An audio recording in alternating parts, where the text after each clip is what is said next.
How's it going, everyone? I'm back, and welcome to Bastion. Now, Bastion is a special game on for this channel for a few reasons. The first of many reasons is that this is my third attempt trying to do this. I keep getting interrupted, and the recording keeps failing. My recorder is suddenly starting to revolt against me, but that's irrelevant. The more important reasons are because this, first off, is one of my absolute favorite games of all time. It's not, like, my most favorite, but it is pretty high up there. Second off is that I'm using a brand new editing software, so I can get a little more creative with what I want to do with editing, including with Quip. So that's exciting. And thirdly, that this is an RPG, and this is the first of many RPGs I plan on doing on this channel. But let's just get right on into it. Normal mode, or would you like starting again? Your existing game will be lost. Now, I won't have much time to talk about the story right at the start here, because this game just kind of throws you into it. I will have more time a little bit later, though. Proper story is supposed to start at the beginning. Ain't so simple with this one. Now here's a kid whose whole world got all twisted, leaving him stranded on a rock in the sky. He gets up, sets off for the Bastion, where everyone agreed to go in case of trouble. Alright, so this game, called Bastion, and that narrator will be talking constantly, so get used to him. I'll just be talking over him for the most part. Well, for the most part, though, bleh. But, yeah. His lifelong friend. So first thing we got here is our first weapon, the CL Hammer. It is a very strong weapon, but there's a bit of a catch to its power in that you have to be standing still to get the most out of it. If you're moving around, you won't do as much damage. I really like it, even though it is a bit slow. Sorry, I burped there. But it suits my more defensive playstyle, and you can also hit X to do a dodge roll. In the Calamity. And there was this Calamity that, like I said, I want to talk about right now, because I'm more busy talking about gameplay mechanics. Anyway, Emily. There is Emily. He just attacks you with a stick. Kid pops him good. Starts to feel his bruises, though. And we start to feel our bruises. And this deviating path that leads me to is this game is pretty linear. There's not too many like deviations in the path due to the way that the game's level structure is, how the world just kind of forms underneath you. An old repeater. So yeah. Anyway, new weapon, Fang Repeater. Fang Repeater is a pretty interesting weapon. I like it personally. It's a pretty fast weapon. It's our first ranged weapon. The downside is that you have to stand completely still. I cannot move when I use this thing. I can spin around like a moron. So that's something. But I could do that normally anyways. Quite a thirst by now. So that anyway, fountains. Fountains replenish you with things called health tonics, which I feel are pretty self-explanatory. They just replenish your health. And fountains will infinitely replenish your health tonics, but I'm gonna say it right now. Don't get used to seeing them. They don't pop up very often after this. And here we have something called a memento, which are basically little collectibles that give you a bit of extra lore. Finds a memento from a girl he knew. Always used to fancy her. Anyway, they basically give you a little extra lore, so I'll be trying to find as many as I possibly can. I don't think I've actually ever found all of them, though. It's a wonder the old saloon's still standing. Used to have the nicest view. Anyway, we go into this old saloon and we find, in my opinion, one of the most useful tools in the game. If it'll load. Thank you. He sets foot inside one of Celandia's famous watering holes. Inside's old Rondi, the bartender. The Calamity got him before his drinking did. So anyway, I feel like things have kind of slowed down for a second here, so I can talk a bit more about the story. So the game takes place in a fictional city called Celandia. Then kid finds his trusty shield. I'll talk about that in a second. This game takes place in the fictional city of Celandia. It was a very prosperous city, but an event called the Calamity wiped out a whole bunch of people, and as you just saw with that fellow Rondi there, reduced them to nothing but ash. Yeah, it's pretty bad. And as far as we know, so far, we're the only survivor. But anyway, on the bright side, we've got ourselves a shield, and the shield is an extremely useful tool. What it does is it completely negates all damage from the front. Literally all damage is blocked by this thing. It gets even better because melee enemies will get stunned when they attack you sometimes, and if you time your blocks just right, which I'm very bad at doing. There we go. Shield counter. You can counter for both long and close range enemies. So it is an extremely useful tool. Also, one thing that makes it even better is that the shield button is also your lock-on button, meaning you will automatically face the enemy in question. Granted, it's not particularly useful for a bunch of swarms like this, but that's what dodge rolling's for. In almost every other situation, the shield is incredibly helpful, especially against ranged enemies. More squirts start coming out of the woodwork. Anyway, here's where the Fang Repeater starts to show its use, because it's pretty good for chipping off smaller enemies like these squirts here. Or just chipping away pretty much anything, actually. That's kind of why I like it, is it's chip damage from range. Yeah, shoot all those guys down. Kid sees the way to the Bastion out the window. Anyway, a bit of a drop. After this calamity, this kid, who is just called the Kid, we don't really have a name for him, I'm getting back on the story now, he starts heading out for a place called the Bastion, which is essentially a safe haven in case of anything like the calamity so happens to, well, happen. So that's what we're doing right now. Sorry if that was a bit confusing and it took me a bit to get into the story. But again, this game just kind of tosses you into the first level. He gets a good look at things on his way down.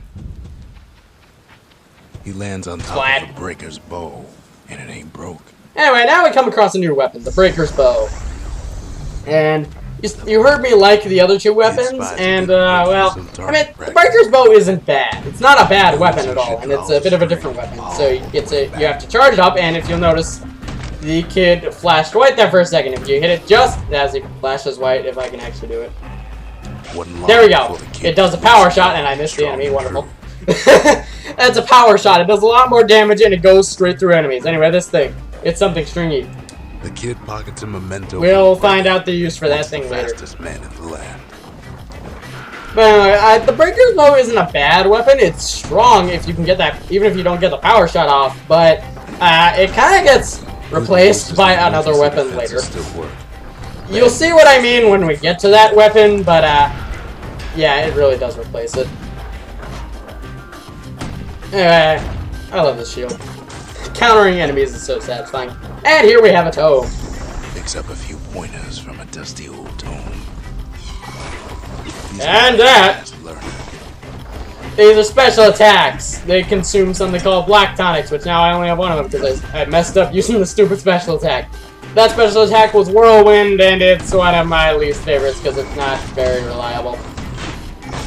Bad time to run out of black tonic. Yeah, it's very, very unreliable when it comes to moving. At least I find it is. You may have better luck with it than me, I don't know. Distillery, right next to the arsenal. Tough part of town.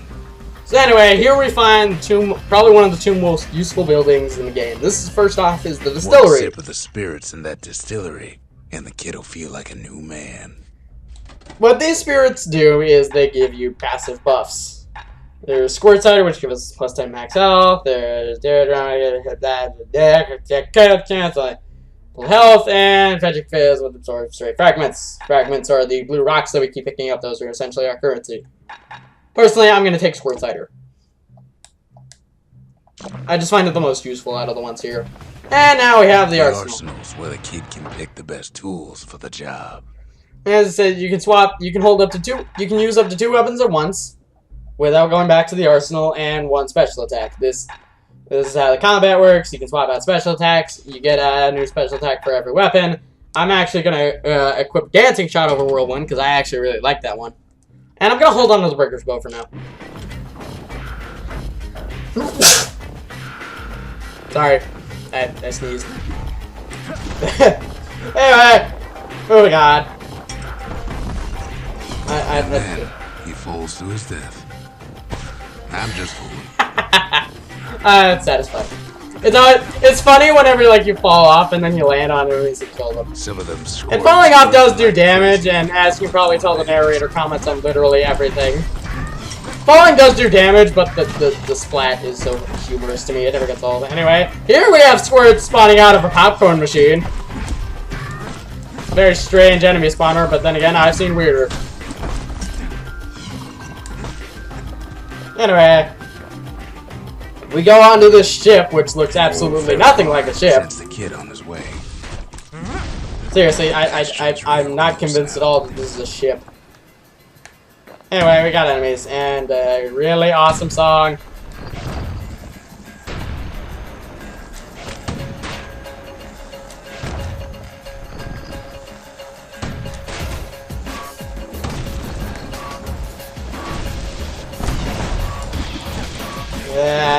Okay. Sorry I was quiet there. I just kind of wanted to get a chance to listen to it a bit. Oh god. Anyway, here we got enemies. We pick up a chunk of alloy. Something heavy. The barley and spoiled blueberries fills the air. What an odd description. Scumbag. Anyway, scumbags! They're Kid maybe kind of special enemies. They're also kind of annoying. I'm not very good at fighting them. Basically, they spread this weird goop around. They also do it every time you hit them, and it slows you down significantly and damages you if you stand in it, so stay away from it. Ranged weapons are probably the way to go when fighting them. But you're also being swarmed by this big guy, so you might want to take him out first. Scumbags are really annoying when they're in groups, because they're just kind of there to make your life harder. They're kind of annoying enemies, honestly. Thankfully, you don't see much of them. Ah, god. Yeah, if you get knocked in the air, you can hit to recover. And more popcorn squirts. Squirtcorns? Hey, we leveled up! Now, I'll be honest, in this game, leveling up doesn't do too terribly much. It only does two things. It gives you more max health, and allows you to equip an extra spirit, which, like I said, are basically your buffs. That's all it does. You don't, like, increase your strength, you don't increase, like, defensive abilities or anything. All of that comes from the spirits from the distillery. So, yeah. He finds the core to the wharf district. Anyway, these cores, I'll go over what these things are in a second, but we're gonna steal it, because why not? He steals the city's heart. Might as well. And now everything is collapsing around us. Because that core was essentially the city's power source. The place is starting to fall. And it's the only thing that was keeping this place afloat. He just keeps running. You gotta get out of here, even though, I'll be honest, whether you fall or make it to the end of this portion doesn't particularly matter. You will get to your destination no matter what. So, it is pretty forgiving. But anyway, we go to the Skyway. Where it needs to go. Which just kind of flies us off wherever we need to. Because of reasons and stuff. Now the kid sees something stranger still. His mind races. Did anybody else survive? Sure enough, he finds another. He finds me. Yeah, the narrator's actually a character. We talk for a spell. Anyway, we can talk about this. This is what the fragments do. They basically allow you to... Yeah, you can ask people questions about the fragments that you collect, and you can get a little extra lore. So, brass action steel representing the city of Zealandia. Uniform There's a bit identification. of Bastion's power in that crest. Enough to point the way to the cores. Yeah. Don't ask me how that works. I don't get it either. Anyway, cores. All I tell him is to set that core of his on the monument there. Then watch. And... I try to let the kid down gently. This is the Bastion, alright. Except no one else showed up. yeah, it looks like we're the only ones who showed up so far. So that's a bit disheartening. But anyway, we put this core in the monument. And just like that, the Bastion comes alive. Starts growing again. Growing stronger. Kid's gotta put its power to good use.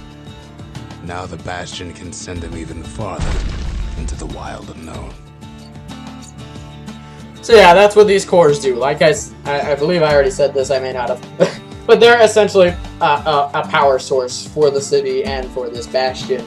And every time you get a core, if I can walk over there, thank you, you can build buildings.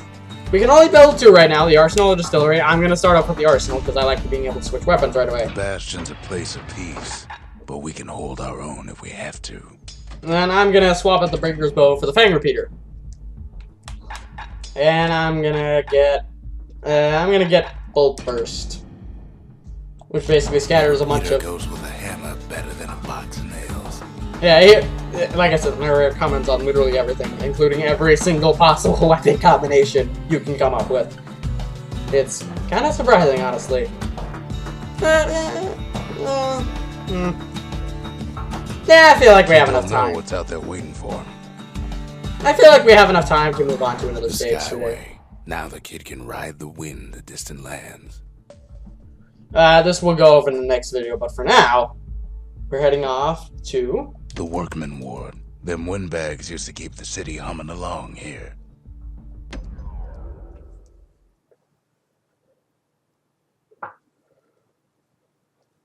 I don't know if that picked up on the mic. I farted. I don't know if it picked up on the mic or not. It may have. Well, whatever. Now he lands at the intersection between bad and wrong. So is that like unfortunate? Core down one of these twisted streets, but which one? Now I'm gonna tell you right away. The way you want to go, if you just want to get the core, the way I want to go is up. But I don't want to do that. Instead, I'm gonna go down all these directions. The first one I'm gonna start by going. Won't be no field trip this time. Is going down these guys. I'm full of scorch, which is why I wanted the Fang Repeater.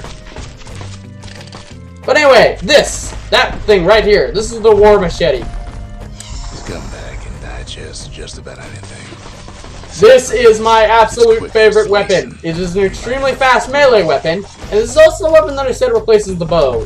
Why does it replace the bow, you ask? Because, well, you can throw it like a bow.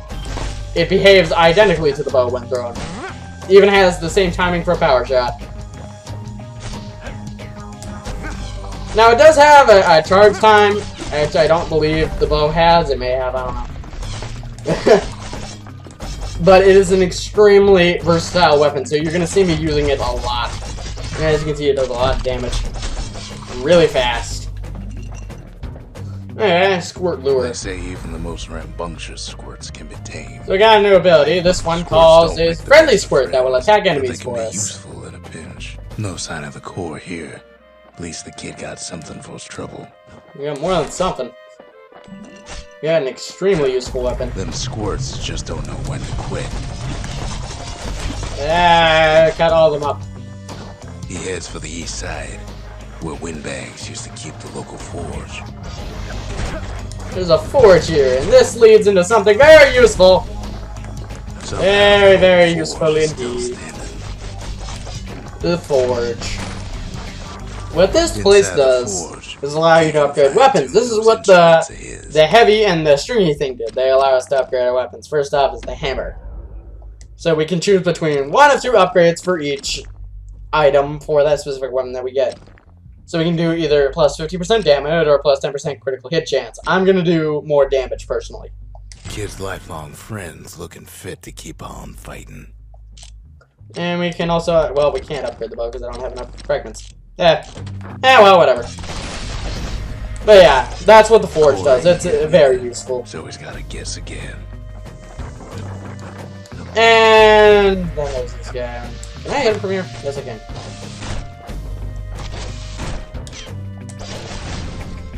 Anyway, we're gonna go down here. Dump in town. Scumbag alley. Some scumbag. And these guys are stupid, and we'll just kind of walk away off the edge. Or at least most of them will. This guy doesn't. There we go. He gave it a peer pressure. Anyway, moving on. I didn't mean to do that. I hit the wrong button. The scumbag of them all. Gershel. Also, for some reason they keeps telling himself he better watch his step. Yep. Okay. Yeah, that's one thing I should note is that the enemies in this game are very stupid, and they're very easy to like lure off edges. No core. So no yeah. surprise. Likely gas fellas are hiding it from him. But like I said, the way you want to go if you want to get the core is up. Foreman used to live, tending to his flock. And we find this thing. An No old rag. gas fellas all dress alike. Kids wondering the same thing. And we have a lot of enemies here and a lot of turrets. And we're gonna... There. And there it is. But it's locked down tight in an alloy cage. Yeah, I can't cut it. Anyway, we have a foreman. He spins at us, and we're locked in the sort of arena of sorts because we get too close to those gas fellas, I believe is what their name is. They will attack us. So this is kind of a war of attrition. It's not a very hard war of attrition though. Marshal in town. Yeah, we take the core. He hears the whole place groan, but it's too tough to fall. Kid's ready to go, and his ticket out's right where he started. Alright, there. So we're gonna head on back to the Bastion.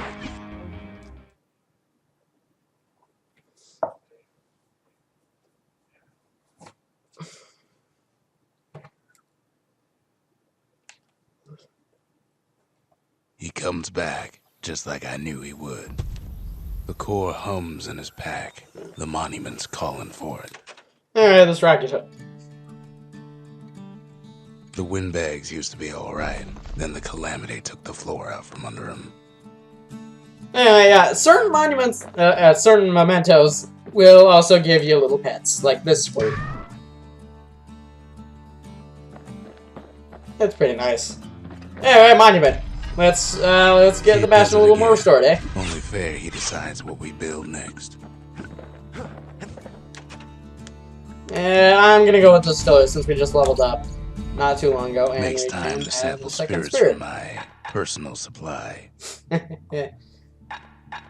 Anyway, I'm gonna take Cinderbrick Stout because it is very useful for someone who likes to use the shield a lot, and that it greatly increases the speed you can move when you're using the shield. Cinder brick stout sure goes down smooth, then stays in your gut like a rock. But I feel like this is enough for today. We've gotten through 2 levels, we've gotten 2 cores, and we've gotten the general gist of the story and what our mission is. So next time, we'll be moving on and further into the wild unknown to search for more cores. But until then, I'll catch you later.